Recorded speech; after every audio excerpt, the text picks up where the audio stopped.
हर रोज एक नई कहानी देखने के लिए चैनल को सब्सक्राइब करें और बेल आइकन दबाना ना भूलें। एक छोटे से गांव में अन्नू अपनी सास हेमलता और पति अर्जुन के साथ रहा करती थी। अन्नू हर साल नवरात्रि के व्रत रखा करती थी और गरीब लोगों को खाना खिलाती थी। इस बार भी अन्नू गरीब लोगों को खाना खिलाने की सोचती है, परंतु यह बात उसकी सास और पति को पता चलती है तो हेमलता अन्नू से बोलती है, बहू, ये तूने कैसा निर्णय लिया है गरीब को खाना खिलाने का? अरे तू भूल गई है क्या कि हम खुद गरीब हैं? आखिर हम गरीबों को खाना कैसे खिलाएंगे? माँ जी, ठीक उसी प्रकार जैसे हर साल हम गरीबों को खाना खिलाते हैं। पर बहू, हमारी पहले आर्थिक स्थिति अच्छी थी, पर अब हमारी हालत बद से बदतर हो चुकी है। अब हमारे पास खुद खाने को कुछ नहीं है, भला हम अपने जैसे गरीबों को खाना कहाँ से खिला पाएंगे? हेमलता अन्नू को समझा ही रही होती है कि तभी वहाँ पर अर्जुन आ जाता है और सारी बात सुनकर अपनी माँ से बोलता है, माँ, तुम किसे समझाने की कोशिश कर रही हो? ये तो एक नंबर की जिद्दी है। आज इसी की वजह से हम करोड़पति से रोडपति बन गए हैं। भूल गई क्या कि इसके भाई ने क्या किया था? अरे ना ही ये अपने चोर भाई को ससुराल लाती और ना ही इसका चोर भाई हमारे घर में अपने हाथों की सफाई करता। मेरे भाई ने गलती करी, उसकी सजा उसे मिली, पर आप उसकी गलती की सजा मुझे नहीं दे सकते। और रही गरीबों के खाने खिलाने की बात, तो आप सब जानते हैं हर साल मैं नवरात्रि करती हूँ। उससे पहले गरीबों का पेट भी भरती हूँ, और जैसे हर साल दुर्गा माता मेरी मदद करती है, उसी तरह मैं इस बार भी वो मेरी मदद करेंगी। अब क्या था, अन्नू अपने पैरों को पटकते हुए वहाँ से चली जाती है और थोड़ी देर बाद तैयार होकर बाहर आती है, जहाँ अपनी बहू को तैयार देख हेमलता अन्नू से बोलती है, बहू, तू कहीं जा रही है क्या? हाँ माँ जी, मैं बाहर जा रही हूँ। पर क्यों बहू? माँ जी, नवरात्रे आने वाले हैं और मैं जानती हूँ हमारे घर की कंडीशन। अकेले अर्जुन इस घर को संभाल नहीं सकते हैं, और फिर मैं तो पढ़ी लिखी भी हूँ। क्या हो गया अगर मैं बाहर जाकर काम कर लूंगी? इस तरह अर्जुन की मदद भी हो जाएगी और मैं गरीबों को खाना भी खिला दूंगी। बहू, अगर ये बात अर्जुन को पता चलेगी तो वो फिर से चिल्लाएगा। वो तो अच्छा है कि अर्जुन अभी वॉशरूम गया हुआ है। मम्मी जी, अर्जुन की तो आदत है चिल्लाने की, उनको चिल्लाने के अलावा आता ही क्या है? हेमलता कुछ बोलती तभी अर्जुन आ जाता है और सारी बात सुन लेता है, जिसके बाद वो अपनी पत्नी को जवाब देते हुए बोलता है, जाने दो माँ, कुछ दिन बाहर जाएगी और खुद कमाएगी, तब इसको अकल आएगी कि किस तरह पैसे कमाए जाते हैं।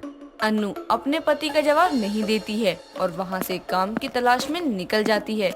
कुछ समय तो वो काम ढूंढती है, लेकिन समय ज्यादा हो गया पर उसको कोई भी काम नहीं मिलता और अब अन्नू थक कर रोड के किनारे बैठ जाती है और वो हार ना मानते हुए एक बार फिर काम की तलाश में निकल जाती है। और ऐसे ही अब उसको एक बड़े से रेस्टोरेंट में जॉब मिल जाती है। उसकी सैलरी वहाँ पर काफी अच्छी थी। इस तरह अब अन्नू अपने काम को काफी अच्छे से करने लगती है। समय गुजरता है और एक सुबह वो अपने काम के लिए निकल रही होती है, तभी उसका पति अर्जुन उसके पास आता है और नजरें झुकाए अपनी पत्नी से बोलता है, अन्नू, मुझे माफ कर दो।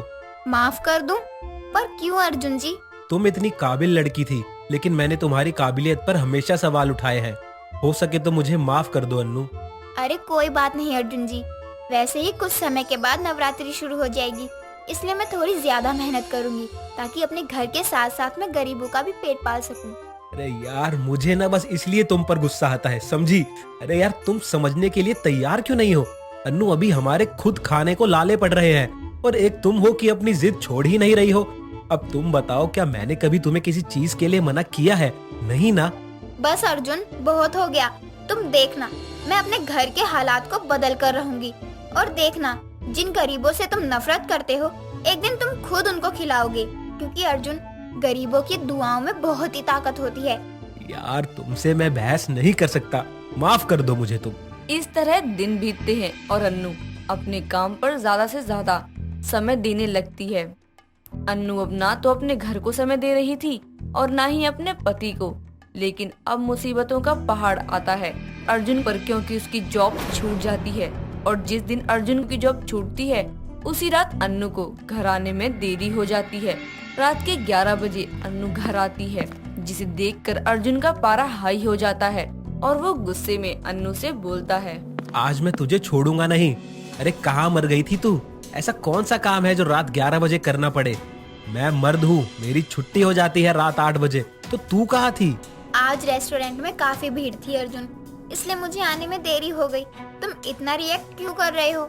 वाह, एक मर्द की पत्नी देर रात तक बाहर रहेगी और उसका पति अगर उससे देर आने का सवाल पूछे तो उसकी पत्नी बोलती है कि मैं रिएक्ट क्यों कर रहा हूँ।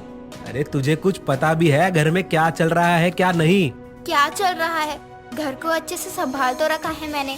घर का सारा काम करके जाती हूँ, साथ ही मम्मी जी का ख्याल भी रखती हूँ।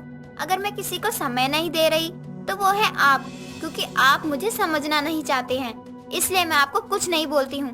माँ क्या हो गया बेटा? माँ, मैं यहाँ नहीं रहूंगा, मैं जा रहा हूँ। और तुम दोनों को मेरी कसम है, मुझे ढूंढना मत। इस तरह से अब अर्जुन वहाँ से चला जाता है और अब अन्नू अपने पति को बहुत ढूंढती है, लेकिन उसको उसका पति कहीं भी नहीं मिलता। और देखते ही देखते समय गुजरने लगता है। अन्नू अब नवरात्रे का व्रत रखने लगती है। उस नवरात्रे के बीच अन्नू रोज माता रानी की पूजा करती और भूखे प्यासे काम करती। उसी दौरान अब अन्नू अपना खुद का एक रेस्टोरेंट खोल लेती है। उसका कारोबार इतना चल जाता है कि वो अब एक बार फिर बहुत ही अमीर हो जाती है। ऐसे ही एक दिन वो मार्केट में कुछ सामान खरीद रही थी, जहाँ वो कुछ बच्चों को भीख मांगता देखती है। बाबूजी 2 दिन से कुछ नहीं खाया, कुछ पैसे दे दो या कुछ खाने को दे दो। चल निकल यहाँ से भिखारन कहीं की, न जाने कहाँ कहाँ से आ जाते हैं भीख मांगने। आपको तमीज नहीं है क्या? एक बच्ची के साथ कैसे बर्ताव कर रहे हैं? हाँ तो तू जाना, रख ले इसको। हाँ, मैं अपने साथ इनको ले जाऊंगी और इनको पेट भरकर खिलाऊंगी भी। अब अन्नू उन बच्चों को अपने साथ अपने रेस्टोरेंट ले जाती है और उनको पेट भर के खाना खिलाती है। उनको खाना खाता हुआ देख अन्नू खुद से बोलती है, ये बच्चे कितने भूखे थे, आखिर इन बच्चों को भी बाहर का कुछ खाने का मन करता होगा। कोई बात नहीं, अब मैं पिज्जा भंडारा करूंगी और गरीबों के लिए खाने का भंडारा भी करूंगी। बेटा, तुम्हारा नाम क्या है? मेरा नाम पारुल है और ये सारे मेरे दोस्त हैं। हमें बहुत भूख लगी थी आंटी। आपके मम्मी पापा कहाँ हैं बच्चों? नहीं पता आंटी, हम शायद अनाथ हैं। तुम्हें पता है, जिसका कोई नहीं होता उसका खुद भगवान होता है, इसलिए तुम चिंता मत करो। ठीक है, मैं हूँ ना, अब तुम यहाँ आकर खा लिया करना, ये होटल मेरा ही है। ठीक है।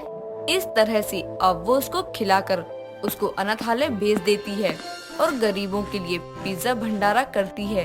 अब वो हर हफ्ते ऐसे ही पिज्जा भंडारा करती और इस तरह से अन्नू काफी फेमस हो जाती है। और जब ये बात अर्जुन को पता चलती है तो उसे अपनी गलती का एहसास होता है और वो अपने घर आकर अपनी माँ और बीवी से माफी मांगता है। अपने पति को गिड़गिड़ाते हुए देख अन्नू उसको माफ कर देती है और अब अर्जुन अन्नू से बोलता है, अन्नू, हमारी गरीबी और जिम्मेदारियों को देखकर मैं डर गया था, साथ ही मेरी जॉब भी छूट गई थी और उससे पीछा छुड़ाने के लिए मैं तुम्हें और माँ को अकेला छोड़कर चला गया। पर अब मैं वादा करता हूँ कि मैं अपनी जिम्मेदारियों को बखूबी निभाऊंगा। सुबह का भूला शाम को घर आ जाए तो उसे भूला नहीं बोलते अर्जुन जी। और मैं जानती थी माता रानी मेरे साथ हैं। एक दिन आपको अपनी गलती का एहसास होगा और आप वापस आ जाएंगे। इस तरह से अर्जुन के आने के बाद अन्नू के घर में खुशियाँ आ जाती हैं और अब सब खुशी खुशी अपना जीवन व्यतीत करने लगते हैं। और अब अर्जुन भी अपनी पत्नी के साथ पिज्जा का भंडारा करता है और गरीबों को खाना खिलाकर पेट भरता है। दोस्तों, अगर आपको ये कहानी पसंद आई तो इसे लाइक करें, शेयर करें और कमेंट करके बताएं कि कहानी में आपको सबसे अच्छा क्या लगा।